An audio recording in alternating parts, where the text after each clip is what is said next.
가져가서 다스리소서.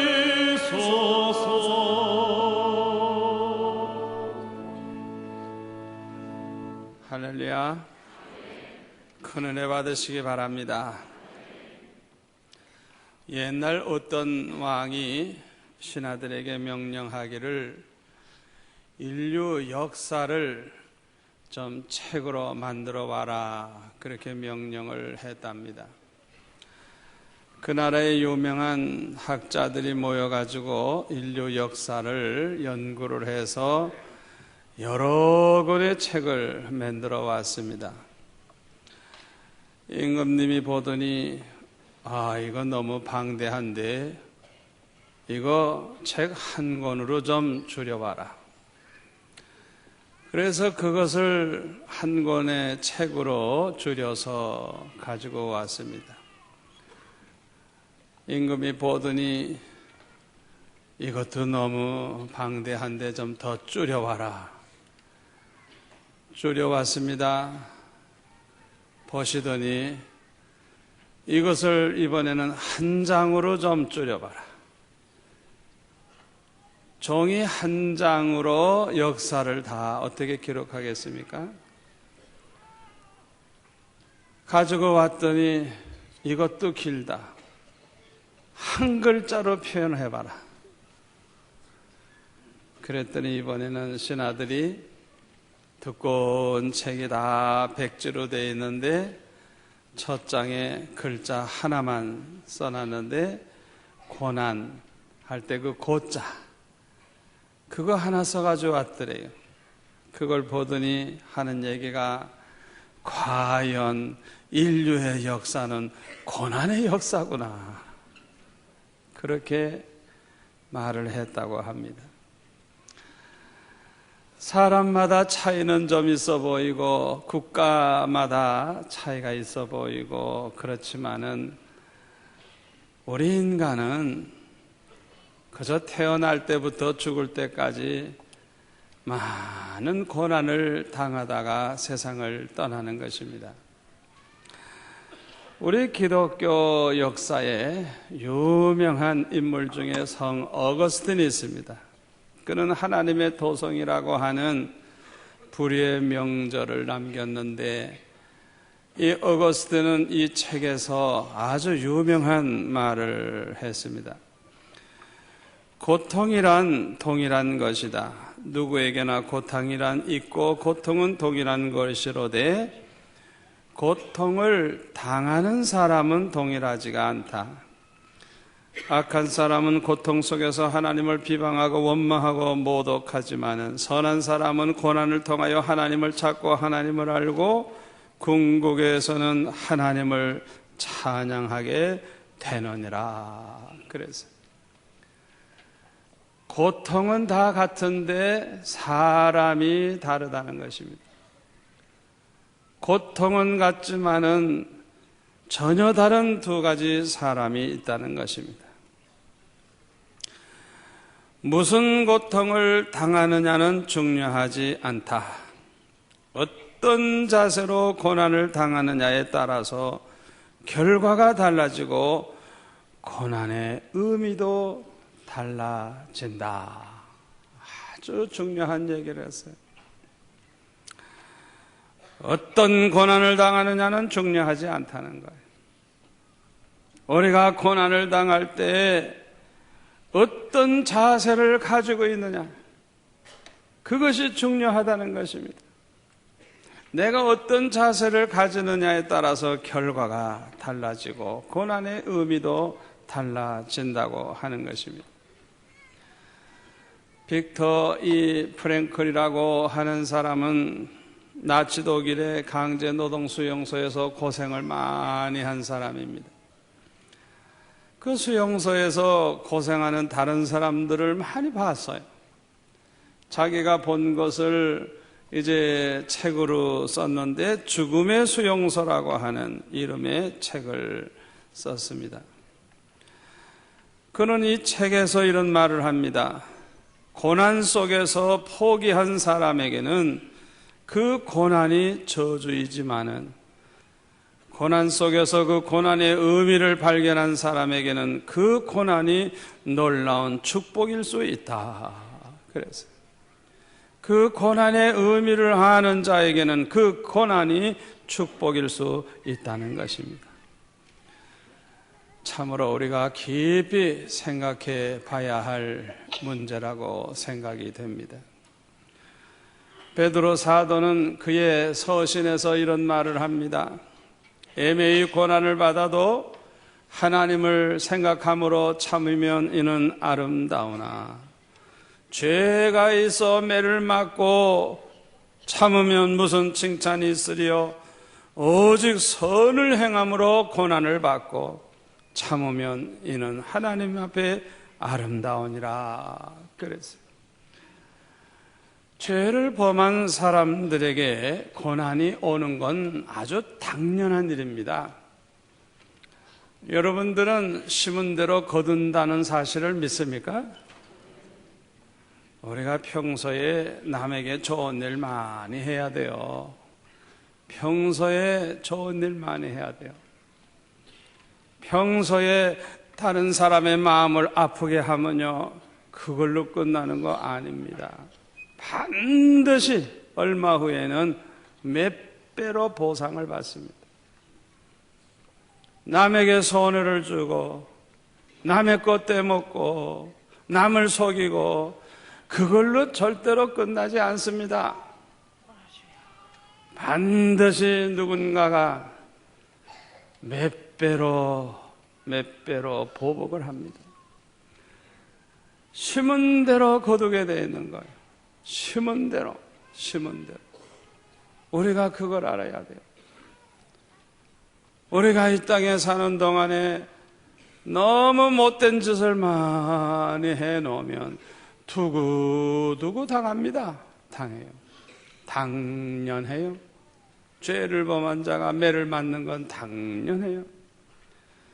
그렇기 때문에 우리가 죄 때문에 고난을 당한다고 하면 하나님 앞에 회개하고 용서를 받고 거룩하게 살아서 하나님을 기쁘시게 해야 될 줄 믿습니다.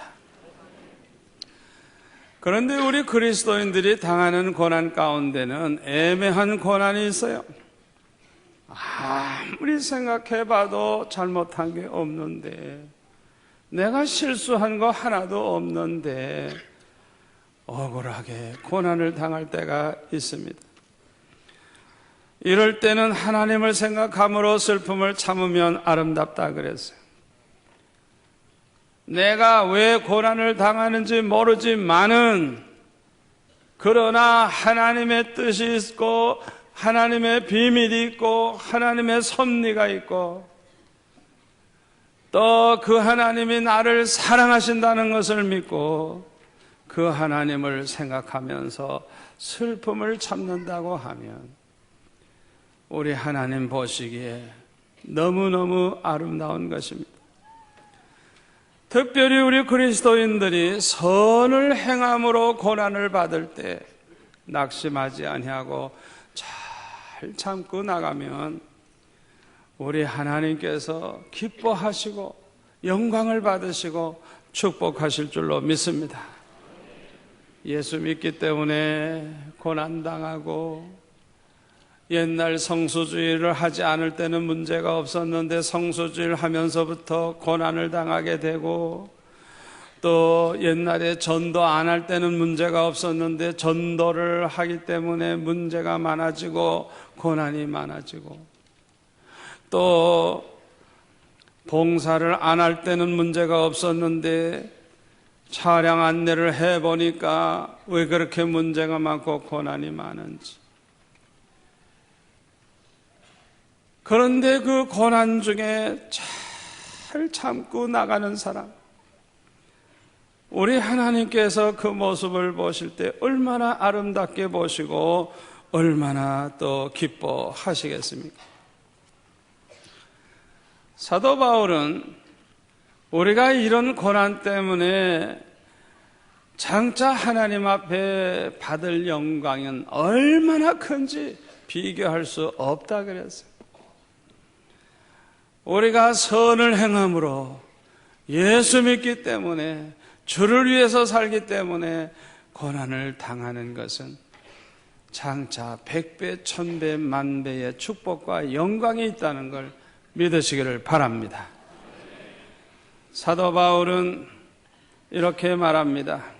너희가 먹든지 마시든지 무엇을 하든지 다 하나님의 영광을 위하여 하라. 뭘 먹어도 하나님의 영광 위해서, 뭘 마셔도 하나님의 영광을 위해서, 무엇이든지 하나님의 영광을 위하여 하라. 어떤 경우에도, 어떤 일을 한다고 해도, 어떤 일이 생겨도, 어떤 고난이 와도 이것을 하나님께 영광 돌리는 기회로 알고 믿음으로 산다고 하면 우리 하나님께서 얼마나 기뻐하시겠어요? 우리 그리스도인들의 가장 영광스러운 죽음은 순교하는 죽음입니다. 순교는 아무나 하게 되는 거 아니에요. 그런데 순교하는 사람이 믿음으로 감격 속에서 순교를 하는 게 아니라 탄식을 하고 슬퍼하고 두려워하고 저주를 하고 자기를 죽이려고 하는 사람들에게 악담을 하고 발버둥을 치다가 죽는다고 하면 절대로 그것을 순교라고 할 수는 없을 것입니다. 예수 믿는 사람들 다 잡아 죽인다 그러니까 예수 안 믿는 척하고 예수 믿는 것을 숨기고 요리조리 도망가다가 붙잡혀서 죽는다고 하면 절대로 그 사람을 순교자라고 말할 수 없을 것입니다. 우리 예수님은 십자가에 못 박히실 때 도망을 다니시거나 피하려고 하신 적이 한 번도 없었어요. 예수님은 십자가에 못 박히셨을 때에 입에 괴사도 없으시고 아무 변명도 없으셨다 그랬어요. 욕을 받으시되 대신 욕하지 아니하시고 고난을 받으시되 위협하지 아니하시고 오직 공의로 심판하시는 하나님께 모든 걸 다 맡기셨다 그랬어요. 그리스도인들도 예수님 때문에, 예수 믿기 때문에 고난당하고 예수 믿기 때문에 순교를 당하게 된다고 하면 너희들도 나처럼 해라, 그런 뜻으로 주님이 본을 보여주신 줄로 믿습니다.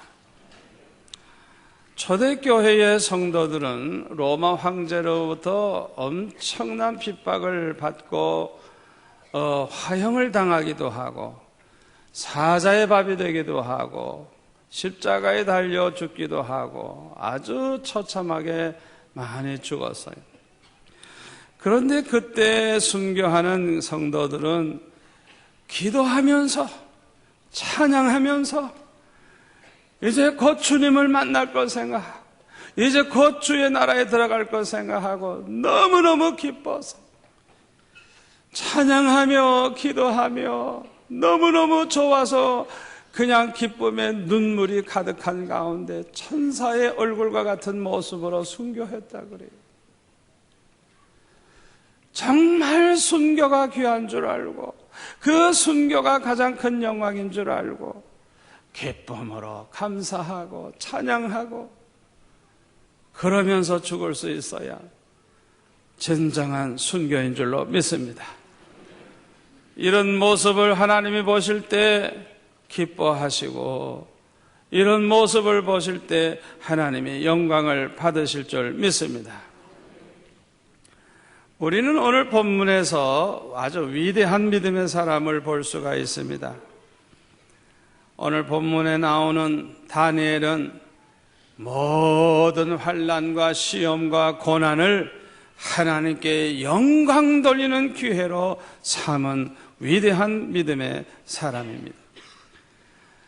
다니엘은 어렸을 때 바벨론의 포로로 잡혀와서 총리가 된 사람입니다. 그 지혜가 바벨론의 모든 박사들보다 10배나 더 뛰어났기 때문에 자연히 왕의 총애를 받고 오늘 본문에 보니까 총리가 3명이나 되는데 특별히 가장 민첩하고 뛰어난 이 다니엘을 한 사람을 전국을 다스리는 그런 아주 총리 중에서도 우두머리가 되게 하려고 했어요. 다니엘은 바벨론 사람 아니에요.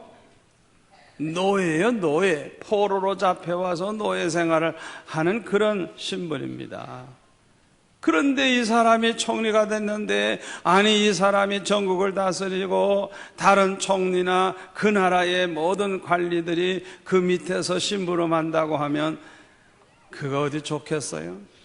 그러니까 오늘 본문에 보면 방백들, 관리들, 박사들, 신하들 그냥 전체가 그냥 한 통속이 돼가지고 저 다니엘을 죽여버리자 모의를 해가지고 어떻게 하면 죽일고, 아무리 죽이고 싶어도 죽일 근거가 없어.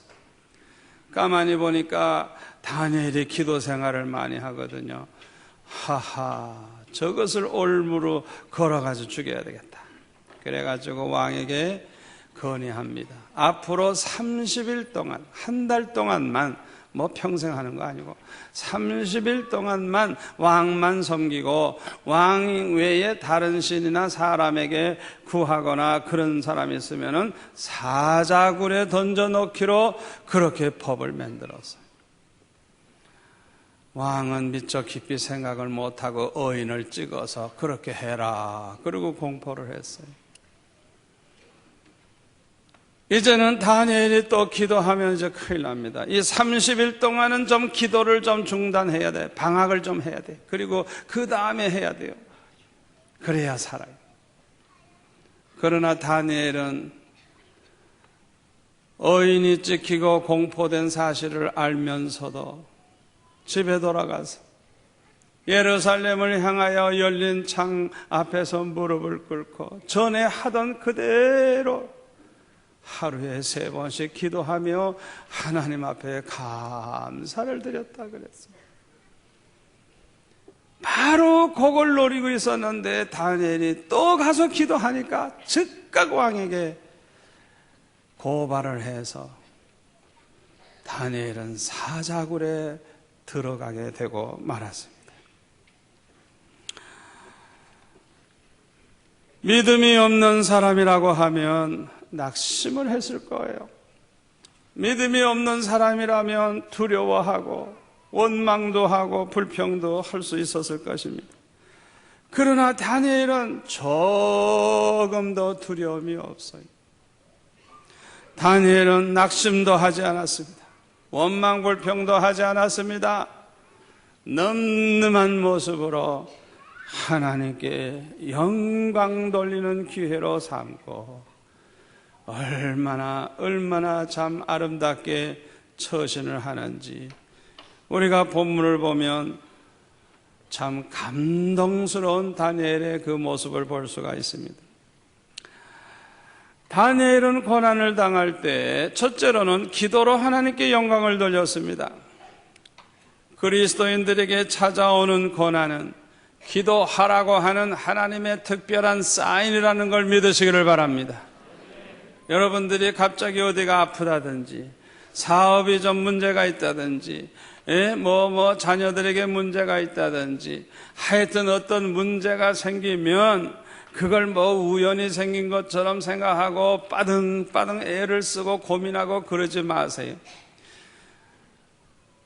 절대 주권을 가지신 하나님, 그 하나님이 허락하지 아니하면 공중에 나는 참새 한 마리도 안 떨어집니다. 사랑하는 하나님의 자녀들에게 오는 고난은 우연이 아닙니다. 하나님의 어떤 특별한 뜻이 있습니다. 계획이 있습니다. 하나님이 하실 말씀이 있습니다. 하나님이 이루시고자 하시는 뜻이 있습니다. 그러므로 그 하나님의 음성을 듣기 위해서는 기도해야 돼요. 문제가 생기면 기도하세요. 기도하세요. 아버지, 무슨 말씀 하시려고 나에게 이런 고난을 주십니까? 말씀하십시오. 듣겠나이다. 내가 어떻게 하기를 원합니까? 말씀하옵소서. 순종하겠습니다. 기도해야 돼요. 기도해야 돼요. 고난당할 때 기도하는 성도는 은혜를 받게 됩니다.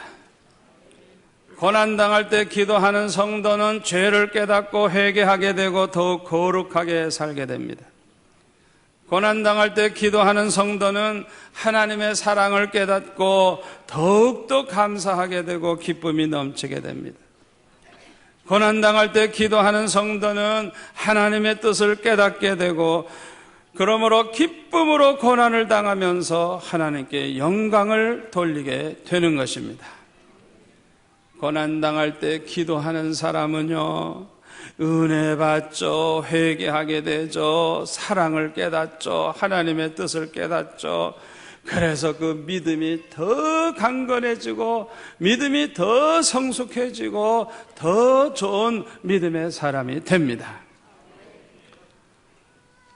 고난당할 때 스데반처럼 기도해 보세요. 우리 하나님이 얼마나 영광을 받으시겠어요. 돌에 맞아 죽으면서 자기를 돌로 쳐 죽이는 사람들을 미워하거나 그들에게 대해 저주하는 게 아니라, 아버지요, 저들의 죄를 저들에게 돌리지 마옵소서. 저들이 하는 일을 알지 못하니 천사의 얼굴로 그렇게 기도하고 눈을 감았어. 그 모습을 본 사람 중에 감동 안 받은 사람이 어디 있겠어요? 그 모습을 보신 우리 하나님이 얼마나 기뻐하시며 얼마나 영광을 받으셨겠어요. 우리는 고난이 왔을 때, 죽음이 왔을 때 딴 생각할 필요가 없어요. 내가 어떻게 자세를 가져서 어떻게 하나님께 영광을 돌릴까, 그걸 생각해야 됩니다. 고난당할 때 기도하는 사람은요, 반드시 축복을 받습니다. 서울의 광화문에 가보면 교보문고라고 하는 큰 서점이 있어요. 굉장히 큽니다. 가보시면 아시겠지만 아마 없는 책 없이 다 있을 거예요. 거기에 윤경하 장로님이 사장님이신데, 이분이 그 교보 빌딩을 처음에 30년 전에 지을 때 그 창업 멤버입니다. 그동안 사업이 잘 됐었는데 IMF가 와서 어려우니까 이 창업주가 윤 장로님을 불러가지고 이제 좀 쉬라 그러더래요. 명퇴를 당한 것입니다. 아니, 보통 사람도 아니고 30년 전에 함께 같이 창업을 한 멤버인데 이렇게 잘라버릴 수가 있을까? 너무너무 섭섭하고 너무너무 마음에 상처가 돼서 처음에는 몹시 괴로웠대요. 그런데 가만히 생각해 보니까 어머니가 생각나는데, 옛날에 어머니가 기도 많이 하시던 그 모습, 새벽마다 교회 나가서 기도하던 그 모습이 이렇게 떠오르더래요. 그래서 속으로, 어머니 어떻게 했으면 좋아요? 어머니라면 어떻게 하시겠어요?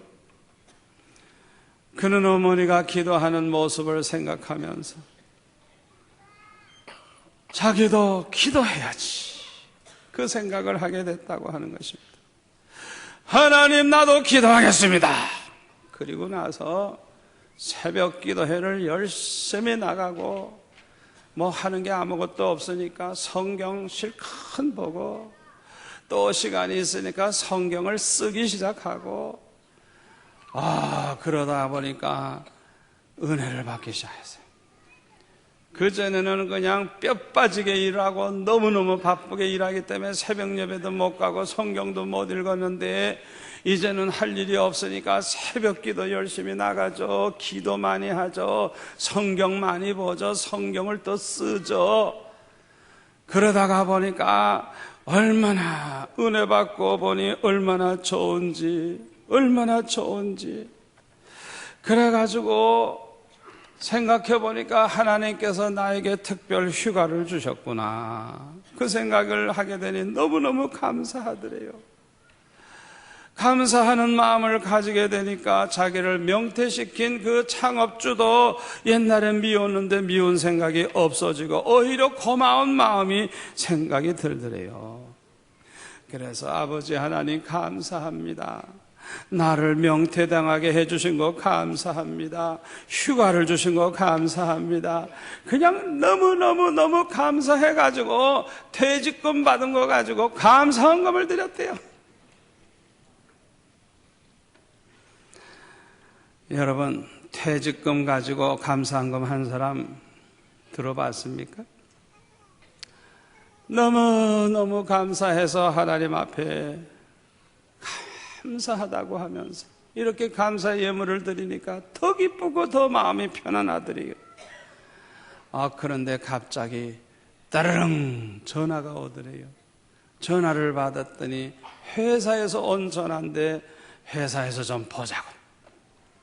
그래서 회사로 달려갔더니 창업주가 기다리고 있다가 하는 얘기가 윤장로님 보고 교보문고 사장님 좀 대주셔 그러더래요. 그래가지고 이 윤장로님은 속으로 생각하기를 그러면 그렇지 하나님이 나에게 승리를 주시니 감사합니다. 그렇게 하나님 앞에 감사했다 그래요. 자기 어머니의 새벽기도, 어머니의 신앙을 깨닫고 나도 어머니처럼 기도하면 반드시 하나님이 축복해 주실 것을 믿고 모든 게 전화위복이 될 것을 믿고 그렇게 기도했더니 그대로 응답을 받은 것입니다. 윤 장로님이 교보문고에서 이제 책 파는 책임자인데 윤 장로님이 맡기 전에는 일주일에 보통 3억 원의 매상이 올랐는데 윤 장로님이 맡자마자 5억으로 올라가더래요. 기도하면서 그냥 열심히 기쁨으로 일을 했더니 그렇게 늘어나더래요. 그래서 인정받고 존경받고 보수도 그냥 책 많이 팔아주니까 보수도 더 올라가고.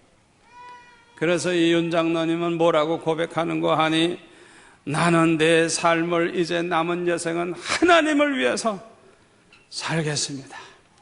그렇게 고백을 하고 충성을 하고 있다고 하는 것입니다. 여러분 고난당할 때 기도하시기를 바랍니다. 고난당할 때 기도하면 하나님께 영광 돌릴 수 있습니다. 두 번째로 다니엘은 고난당할 때 오히려 감사함으로 하나님께 영광을 돌렸어요. 좋은 일이 있고 모든 일이 잘 될 때 하나님 앞에 감사를 해도 하나님이 기뻐하실 것입니다. 그러나 다니엘처럼 고난당할 때 위기가 왔을 때 기도한 죄로 이제 사자밥이 되는 이런 기가 막힌 일이 벌어졌을 때 이런 상황에서도 하나님 앞에 감사한다고 하면 하나님의 마음을 감동시킬 뿐만 아니라 우리 하나님께 큰 영광을 돌리게 될 줄로 믿습니다. 한 불행한 예술가가 있었습니다. 그는 10살 때 고아가 됐어요. 그래서 어렸을 때 고생을 많이 하면서 컸습니다. 동생들까지 먹여 살려야 되니까 그 어린아이가 얼마나 고생이 돼요. 그 동생들이 아주 미울 때도 있었다고 합니다. 그런데 장성한 뒤에도 불행이 계속이 돼서 결혼한 지 13년 만에 아내가 죽고 재혼을 했는데 애를 두 부인을 통해서 애를 무려 20이나 낳았어요. 그런데 그 중에 10명은 10살 이전에 다 죽고 그 중에 한 애는 또 장애자예요. 노후에도 불행이 또 계속이 됐어요. 갑자기 눈이 나빠져서 보이질 않아. 그리고 뇌졸중으로 쓰러져 가지고 중풍이 오고 하여튼 평생 이렇게 불행하게 그는 살았어요. 그런데 그는 이렇게 불행한 가운데서도 불후의 명작을 썼어요. 명곡을 많이 썼어요. 그리고 그의 작품 첫머리에는 언제나 그리스도의 이름으로라고 쓰고 그 작품 마무리에는 오직 하나님께 영광, 그렇게 글을 남겼어요. 그의 작품은 다 그렇게 되어 있어요. 그 사람이 누구냐? 바로 요한 세바스찬 바하라고 하는 유명한 음악가인 것입니다. 아마 여러분 중에 바하를 모르는 사람은 없을 것입니다. 이 바하의 곡을 듣지 못한 사람도 없을 것입니다. 그는 너무너무나도 위대한 영광이 넘치고 감동이 넘치는 그런 곡을 많이 작곡했기 때문에 그 사람이 그렇게 고생하고 그렇게 불행하게 산 사람이라는 걸 대부분의 사람은 모르는 거, 몰라요. 그런데 그는 그 고난 속에서 주님을 만나고 고난 속에서 주의 음성을 들었고 그 모진 고난 속에서 하나님의 영광을 보았다고 하는 것입니다. 그래서 비록 고난은 많았지만은 그 고난 속에서 하나님을 가까이 하고 그렇게 기도 생활을 하고 만나는 체험을 하고 하나님의 영광을 보고 그런 가운데서 이제 명작을 그렇게 쓴 것입니다. 그러므로 너무너무 감동적인 그런 곡을 많이 쓴 것입니다. 우리 예수 믿는 사람들은 고난의 의미를 아는 사람들입니다. 고난의 결과가 어떻게 된다는 것을 아는 사람들입니다. 또 고난이 얼마나 우리에게 유익이 된다는 것을 아는 사람들입니다. 우리는 고난을 통해서 하나님의 능력을 체험할 수 있습니다. 고난을 통해서 더욱 하나님의 사랑을 체험할 수가 있습니다. 저와 여러분은 고난이 왔을 때 기도하고 감사함으로 다니엘처럼 하나님께 영광 돌리며 사는 성도들이 되시기를 축원합니다. 기도하겠습니다. 아버지 하나님 감사합니다. 우리 성도들이 당하고 있는 고난을 아시는 주여, 우리 홀로 감당케 마시고 성령이여 오셔서 도와주시기를 원합니다. 고난 때문에 절망하는 사람 하나도 없게 하여 주옵소서. 고난 속에서 절망한다면 그 고난은 저주가 되지만은 그 고난을 통해서 하나님의 뜻을 깨닫고 하나님의 섭리를 깨닫고 오히려 감사하면서 믿음으로 살면 큰 축복이 되는 줄 믿습니다. 그 고난 때문에 우리의 믿음이 더 좋아지게 하시고 더 은혜 받게 하시고 하나님의 영광을 위한 기회로 알고 살아서 하나님을 기쁘시게 하며 하나님의 영광을 나타내는 저희들 되게 하여 주옵소서. 예수님의 이름으로 기도하옵나이다. 아멘.